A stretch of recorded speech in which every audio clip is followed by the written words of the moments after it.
गाय को रोटी खिलाने से क्या होता है। मित्रों, आज हम आपको बताएंगे कि गौ माता को रोटी खिलाने पर आपको कौन सा पुण्य मिलता है। गौ माता देवी के समान ही पूजनीय है। गाय की पूजा करने पर मनुष्य के समस्त पाप नष्ट हो जाते हैं और गौ माता की पूजा से स्वयं यमराज जी भी मनुष्य को स्वर्ग में स्थान देते हैं। मित्रों, अगर आप दीन दुखिया हैं, गरीबी आपके नसीब में इस प्रकार सिमट चुकी है कि छोड़ने का नाम नहीं ले रही है, तो गौ माँ की पूजा से वह सब कुछ दूर हो जाएगा। मित्रों, मैं आपको बताऊंगा कि गौ माता की पूजा से मनुष्य कहां से कहां पहुंच जाता है। मित्रों, गौ माता की पूजा को लेकर एक प्राचीन कथा प्रचलित है। चलो मैं आपको उस कथा का अवलोकन कराता हूँ। मित्रों, एक समय की बात है, भगवान श्री कृष्ण के पास देवी सत्यभामा आती हैं और कहती है कि हे नाथ, जब से मैं पृथ्वी लोक से स्वर्ग लोक आपके पास आई हूँ, तब से मेरे मन में एक शंका अपना विकराल रूप ले रही है, जिससे मैं अत्यंत संकोच में पड़ गई हूँ। हे नाथ, मैं आपके पास अपनी इसी शंका के निवारण के लिए आई हूँ। तब भगवान श्री कृष्ण कहते हैं कि हे देवी सत्यभामा, कहिए आपकी वह कौन सी शंका है जिसकी वजह से आप इतना परेशान हैं। आप वह मुझे बताइए, मैं आपकी शंका का निवारण अवश्य करूंगा। तब देवी सत्यभामा कहती हैं कि हे नाथ, आज जब मैं पृथ्वी लोक का अवलोकन कर रही थी, तब मैंने एक बहुत ही विचित्र घटना देखी, जहां पर कुछ कसाई गौ माता को बहुत बुरी तरह से पीट रहे थे, जिससे वह लहूलुहान होकर जमीन पर बैठी हुई थी, और जो मनुष्य गाय माता को पीट रहे थे वह बड़े ही दुखी थे। उनके घर में बीमारी, लाचारी तथा गरीबी यह सभी विद्यमान थी। वहीं दूसरी ओर मैंने देखा कि जो मनुष्य गाय माता की नित्य पूजा अर्चना करते हैं, गाय को समय पर रोटी देते हैं, घास डालते हैं, वह मनुष्य अत्यंत ही गुणवान बनते हैं और सुखपूर्वक अपने जीवन का निर्वहन कर रहे हैं। उनके जीवन में किसी भी प्रकार की कोई कमी नहीं है। अब देवी सत्यभामा आगे कहती हैं कि हे प्राणनाथ, मेरा प्रश्न आपसे यह है कि गाय को रोटी खिलाने से कौन सा फल मिलता है। तब भगवान श्री कृष्ण देवी सत्यभामा की ओर अपनी कंटक नयनों से देखते हैं और सत्यभामा से कहते हैं कि हे देवी, आज आपने बड़ा ही दुर्लभ और समस्त कलियुग के मनुष्य के ये अत्यंत महत्वपूर्ण प्रश्न किया है। आपका यह प्रश्न समस्त मनुष्य जाति के लिए अत्यंत ही आवश्यक है। मैं आपको आपके इस प्रश्न का उत्तर एक छोटी सी कथा के माध्यम से दूंगा, परंतु हे देवी सत्यभामा, तुम्हें मेरे द्वारा सुनाई गई इस कथा को पूरा अंत तक सुनना होगा और संपूर्ण विश्व जगत में विख्यात करना होगा। तब देवी सत्यभामा कहती हैं कि हे माधव, आप कथा को कहिए, मैं आपको वचन देती हूँ कि मैं इस कथा को संपूर्ण विश्व जगत में विख्यात करूंगी। तब भगवान श्री कृष्ण कथा को सुनाना आरंभ करते हैं और कहते हैं कि हे देवी सत्यभामा, विदर्भ देश में एक नौजवान राजा अपने पिता की मृत्यु के बाद उनके राज सिंहासन पर विराजमान हुए थे। उस राजा का नाम देवमणि प्रवा तथा अपने प्रजा के प्रति अपना सब कुछ न्योछावर कर देने वाला एक न्याय प्रिय राजा था। उसके राज्य में प्रजा बहुत प्रसन्न थी। चारों तरफ फैली खुशी उसकी प्रजा राजा का ही बखान करती थी। राजा देवमणि व्रता नारी थी, जिसके साथ देवरन राजा अत्यंत खुशी पूर्वक अपना जीवन निर्वाह कर रहे थे। अब ऐसे ही उनका जीवन लगभग 4 वर्षों तक बीतता रहा। अब इन 4 वर्षों में राजा देवर्मन ने कई प्रयास किए, परंतु उसकी पत्नी कर्णावती मां नहीं बन पा रही थी, जिससे राजा को संतान की चिंता सताने लगी।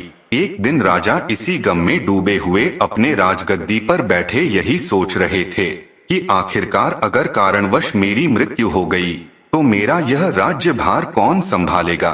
वह यह सोच ही रहे थे कि तब उन्हें महर्षि मारीच की याद आती है। महर्षि मारीच आध्यात्मिक ज्ञान की जानकारी रखने वाले एक ब्रह्मर्षि थे। उन्हें संपूर्ण वेदों का ज्ञान था। वह भविष्य, वर्तमान, भूत सब कुछ देख सकते थे। अब अगले दिन राजा देवर्मन अपनी रानी को लेकर महर्षि मारीच के पास जाते हैं। जब महर्षि मारीच राजा देवर्मन और रानी कर्णावती को अपने आश्रम में आया हुआ देखते हैं तो वह उनसे कहते हैं कि हे राजन, आप आज किस प्रयोजन से हमारे द्वार पधारे हैं? क्या आपके राज्य पर कोई संकट आया है जिसकी वजह से आप यहाँ पर पधारे हैं, या फिर आपके यहाँ आने की वजह आपका वैराग्य को धारण करना है? परंतु आप जैसे धीर वीर पुरुष को यह वैराग्य शोभा नहीं देता। आप तो एक अच्छे राजा हैं। आपको तो संपूर्ण प्रजा का ध्यान रखना है और प्रजा आपके राज्य में अत्यंत सुखी है। अभी तो आपकी शादी हुई है। आप विवाह सुख का तो आनंद कर ले। आप अपना नहीं तो रानी के बारे में तो कुछ सोचे। तब राजा देवरमण कहते हैं कि हे महर्षि, मैं ना तो यहाँ पर वैराग्य को धारण करने आया हूँ और ना ही हमारे राज्य पर कोई संकट आया है। परंतु हे त्रिकालदर्शी महर्षि, आप तो समस्त वेदों के ज्ञाता हैं। आप तो प्रत्येक मनुष्य का चेहरा देखकर उसका भाग्य बता देते हैं। हे महर्षि, आप मेरी शंका को क्यों नहीं भांप पा रहे हैं? अब महर्षि मारीच कहते हैं कि हे राजन, मैंने आपकी शंका समझ ली है कि आप किस प्रयोजन से हमारे आश्रम में पधारे हैं। तब महाराज देवरमण कहते हैं कि हे महर्षि, कृपया हमारी सहायता करें और हमें वह ज्ञान दें कि हम किस वजह से अभी तक संतान सुख से वंचित हैं। हमें उसका कारण बताइए। अब राजा के इस प्रकार के करुण स्वर सुनकर महर्षि मारीच को उन पर दया आ जाती है और महर्षि मारीच कहते हैं, हे राजन, आप धैर्य रखिए। मैं अभी आपको बताता हूँ कि वह कौन सा कारण है जिसकी वजह से आपको अभी तक संतान सुख से वंचित रहना पड़ रहा है। तब महर्षि मारीच अपनी दिव्य दृष्टि से राजा देवरमण का भूतकाल देखते हैं। तब उन्हें पता चलता है कि राजा देवरमण ने भूतकाल में एक गाय के ऊपर अनजाने में ही अपराध हो गया था, जिस वजह से उन्हें संतान सुख से वंचित रहना पड़ रहा था। अब महर्षि मारीच राजा देवरमण से कहते हैं कि हे महाराज, आपसे जाने अनजाने आपके भूतकाल में आपसे गलती हुई है। आप अपने मित्र के यहाँ से रथ में बैठकर आ रहे थे। तब रास्ते में एक गर्भवती गाय ने आपको पुकार लगाई थी कि हे राजन, मैं बहुत भूखी हूँ, मुझे खाने के लिए कुछ दे दो। मेरे पेट में मेरा शिशु पल रहा है। आपने उस गाय की बात का ध्यान नहीं दिया और आप आगे बढ़ गए। वह गाय करुण विलाप करती रही। इसी वजह से उस गाय का आपको श्राप लगा है। उस गाय ने आपको श्राप दिया कि जिस प्रकार आज तुम मुझसे मुंह मोड़ के जा रहे हो, उसी प्रकार संतान सुख तुम्हारे चौखट से मुंह मोड़ लेगा। महर्षि मारीच अब कहते हैं कि हे राजन, इसी वजह से आपको संतान सुख से वंचित रहना पड़ रहा है। जब राजा ने महर्षि मारीच के मुख से यह बात सुनी, तब वह अत्यंत दुखी हो गए कि मैंने अपनी प्रजा का इतना ध्यान रखा और मुझसे ही इतना बड़ा पाप कैसे हो सकता है। वह दुखी मन से महर्षि मारीच से बोले, हे महात्मा, क्या इसका कोई उपाय आपके पास है? तब महर्षि मारीच ने राजा देवरमण को बताया कि हे राजन, जिस प्रकार आपने अपने भूतकाल में एक गाय की सेवा से अपना मुख मोड़ लिया था, अब आपको गाय की सेवा करनी होगी, तभी जाकर आपको संतान सुख की प्राप्ति होगी। महर्षि मारीच के मुख से यह बात सुनकर राजा देवरमण अत्यंत प्रसन्न होते हैं और महर्षि मारीच का बारंबार धन्यवाद करते हैं। अब महर्षि मारीच राजा देवरमण से कहते हैं कि हे राजन, मेरे पास ममता नाम की एक अत्यंत प्रिय गाय है। आप जाकर उस गाय की सेवा करो। अगर उस गाय ने आपको आशीर्वाद दे दिया, तब आपको अवश्य ही संतान सुख की प्राप्ति होगी। तब महर्षि मारीच ने राजा देवरमण को एक गाय देते हैं और कहते हैं कि हे राजन, आपको इस गाय को रोज चराने के लिए ले जाना होगा और नित्य इसी आश्रम में आकर इसकी पूजा आराधना करनी होगी। अब उस राजा को संतान सुख के लिए सब कुछ मंजूर था। गाय को लेकर राजा देवरमण महर्षि मारीच के आश्रम से चले आते हैं और उस गाय की सेवा करने लगते हैं। राजा देवरमण गाय को चराने के लिए प्रतिदिन जंगल में लेकर जाया करते थे। जब वह गाय चरने लगती थी तो राजा देवरमण उसके पीछे पीछे चलते थे।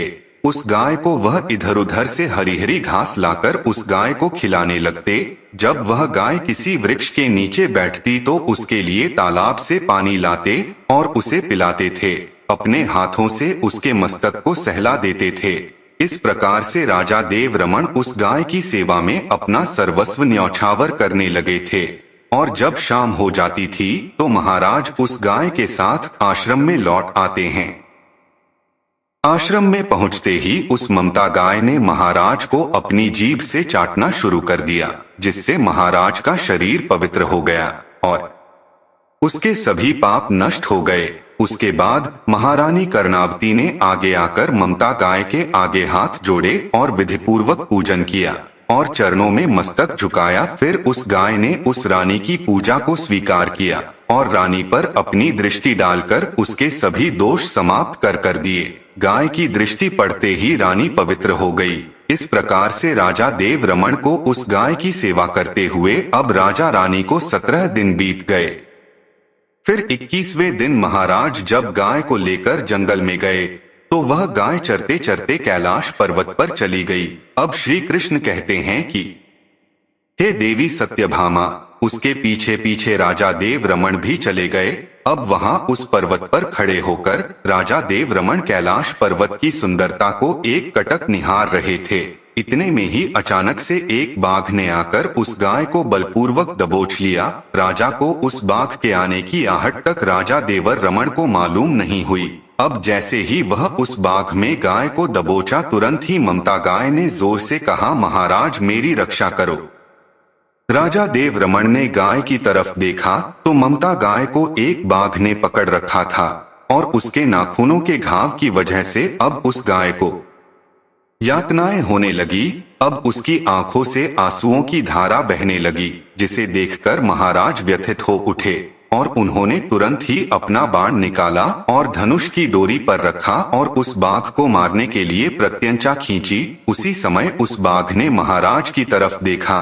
वह बाघ एक मायावी था। उस बाघ की दृष्टि पड़ते ही महाराज का शरीर जैसे बर्फ की तरह जम गया हो। उनकी शक्ति क्षीण हो गई, उनका सारा बल शून्य हो गया। तभी उस बाघ ने अपनी गर्जना भरी आवाज में कहा, हे राजन, मेरे ऊपर प्रहार करना तुम्हारे बस की बात नहीं है। इस पर्वत पर तुम तो क्या कोई भी मुझे नहीं मार सकता है, क्योंकि भगवान भोलेनाथ मेरी ही पीठ पर पैर रखकर नंदी पर विराजमान होते हैं। इसीलिए तुम मुझे मारने की चेष्टा मत करो। अगर तुम मुझे मारने की कोशिश करोगे तो तुम विफल ही रहोगे। अब तुम यहाँ से लौट जाओ। विधाता ने इस गाय को आज मेरा भोजन नियुक्त किया है।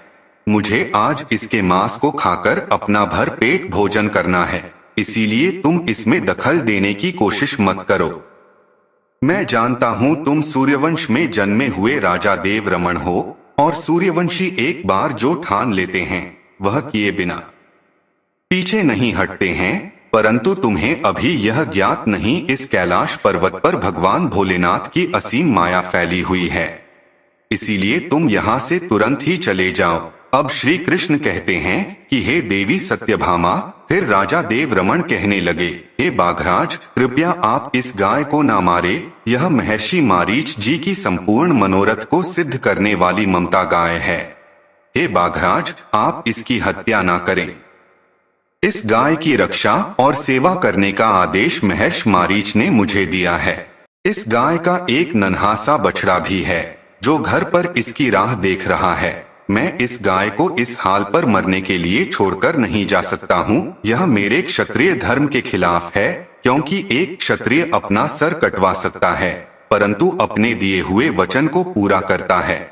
इसलिए हे बाघ, मेरी आपसे विनती है कि आप इस गाय को जीवन दान दो। इस गाय के बदले में मैं तुम्हें अपना शरीर समर्पित करता हूँ। आप मेरे शरीर का भक्षण कर लो, जिससे तुम्हारी भूख भी शांत हो जाएगी और इस गाय की रक्षा भी हो जाएगी और मेरे वचन का पालन भी हो जाएगा। हे बाघ, मुझ पर इतनी कृपा करो। इतना कहते हुए राजा देव रमन अब उस बाघ के सामने गए और उस गाय को छोड़ने के लिए विनती करने लगे और कहने लगे कि गौरक्षा के लिए प्राण त्यागने से मुझे स्वर्ग लोक की प्राप्ति होगी। इतना कहकर महाराज देव रमन उस बाघ के सामने हाथ जोड़कर बैठ गए और उन्होंने अपनी आंखें भी बंद कर ली।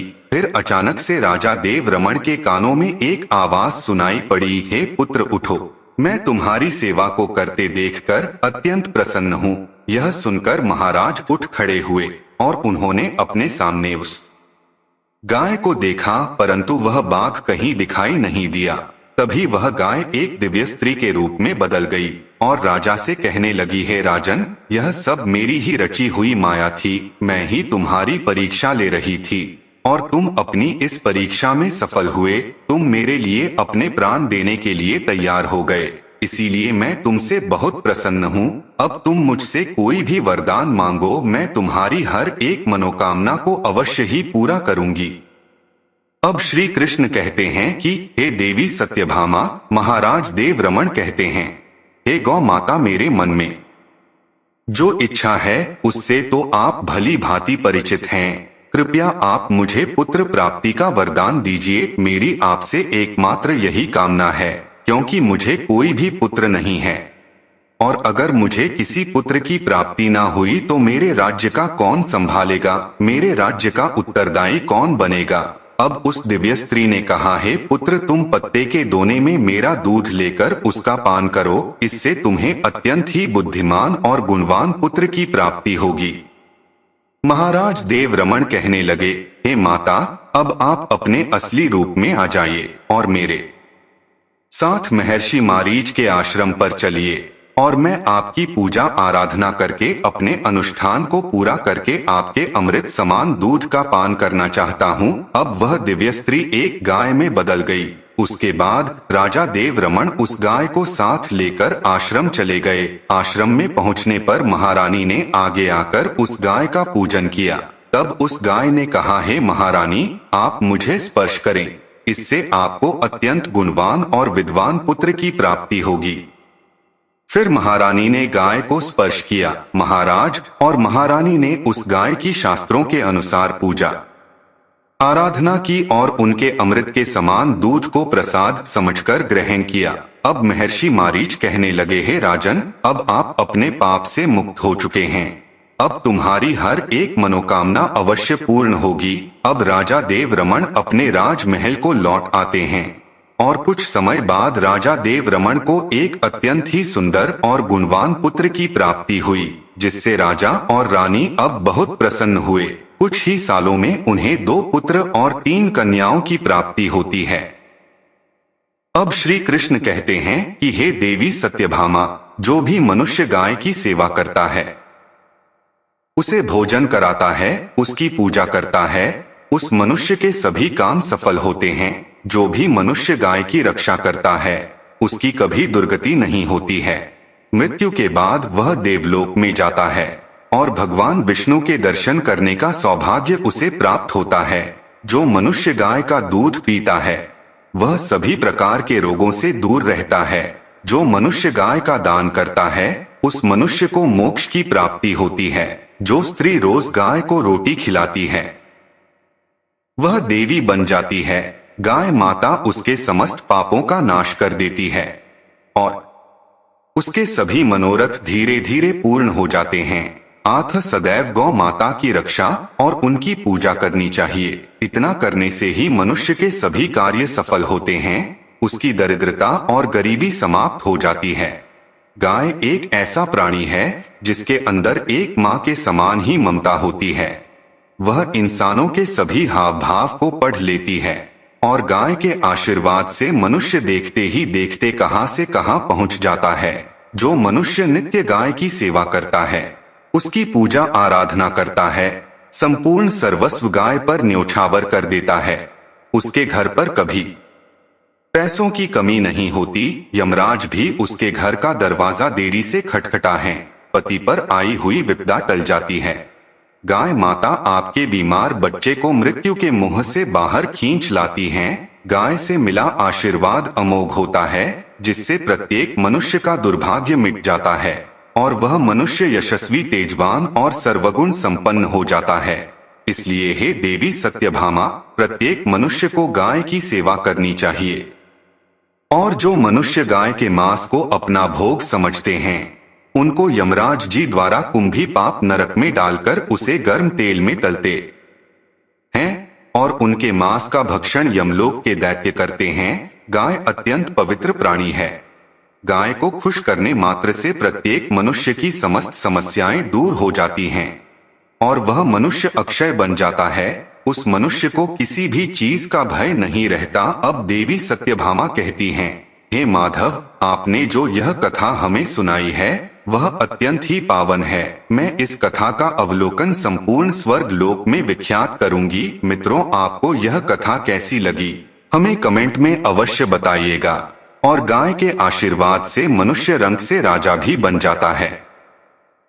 तो गाय की नित्य पूजा अर्चना करें और उसकी सेवा करें। अगर कहीं आपको गाय दिखे तो उसे पानी पिलाएं और चारा दे। जहां तक हो सके उस गाय की सेवा करें। अगर गाय का आशीर्वाद मिल गया तो आपका कल्याण हो जाएगा। मित्रों, साथ ही कुछ लोग ऐसे होते हैं जो गाय का मांस खाते हैं। उन लोगों का हिसाब स्वयं यमराज करते हैं। यमलोक में 52 तरह के नरक लोक है। जो मनुष्य गाय को मार के उसका मांस खाता है उन्हें 52 प्रकार के नरक में डाला जाता है।